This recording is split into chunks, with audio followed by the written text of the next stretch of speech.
Halo semuanya, saya Erwanda Silva. Ayo kita belajar tentang menjadi penari cerdas di era digital.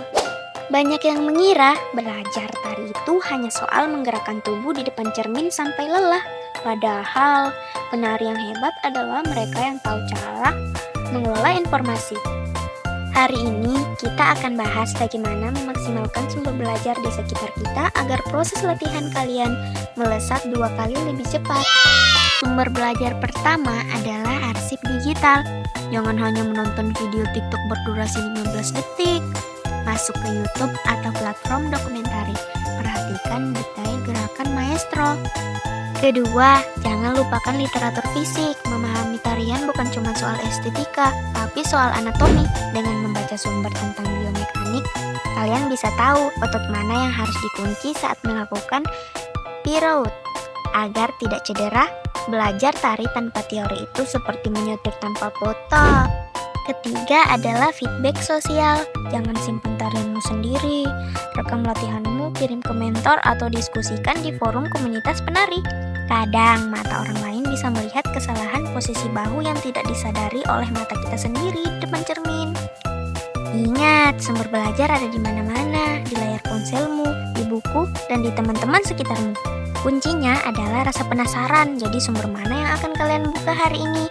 Sebelum mulai pemanasan, yuk mulai eksplorasi. Tantangan terbesar kita sebagai pendidik seni tari adalah membuat materi tradisional tetap relevan dan menarik bagi siswa di era digital ini. Bagaimana agar mereka tidak hanya menghafal, tapi juga memahami dan mencintai? Jawabannya ada pada panduan metode klasik dan teknologi. Kali ini saya akan tunjukkan rencana pembelajaran yang memanfaatkan itu semua. Tujuan utama ini adalah memastikan siswa kita mampu menganalisis teknik dasar tari tradisional dengan cermat dan kemudian memperhatikannya dengan presisi. Semua itu sambil memanfaatkan referensi digital. Mereka harus bisa melihat, memahami, dan menirukan, bahkan melebihi apa yang mereka lihat. Untuk mencapai tujuan itu, kita akan menggunakan strategi flipped classroom. Artinya, materi teori dan pengenalan gerakan dasar tidak lagi kita habiskan di kelas. Siswa akan mendapatkan pekerjaan rumah untuk menonton video maestro tari di YouTube. Sebelum masuk kelas, ini adalah fase arsip digital yang kita bahas sebelumnya. Saat di kelas, waktu kita menjadi sangat berharga. Setelah diskusi singkat tentang apa yang mereka amati dari video, kita langsung fokus pada praktik gerakan di studio. Guru berfungsi sebagai fasilitator dan korektor. Cermin studio menjadi mata kedua bagi siswa untuk melakukan self-correction. Sumber belajar yang kita gunakan sangat familiar.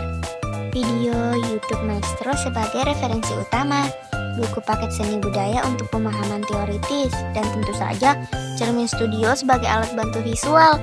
Semua ini mendukung proses belajar mandiri dan praktek terarah. Dan inilah bagian paling menariknya, teknologi kinerja. Setiap siswa akan menggunakan smartphone mereka untuk merekam gerakan mereka sendiri. Video ini kemudian akan mereka unggah ke platform seperti Google Drive. Ini bukan hanya tugas, tapi juga alat evaluasi diri yang kuat. Mereka bisa melihat perbedaan gerakan mereka dengan maestro dan melakukan perbaikan mandiri.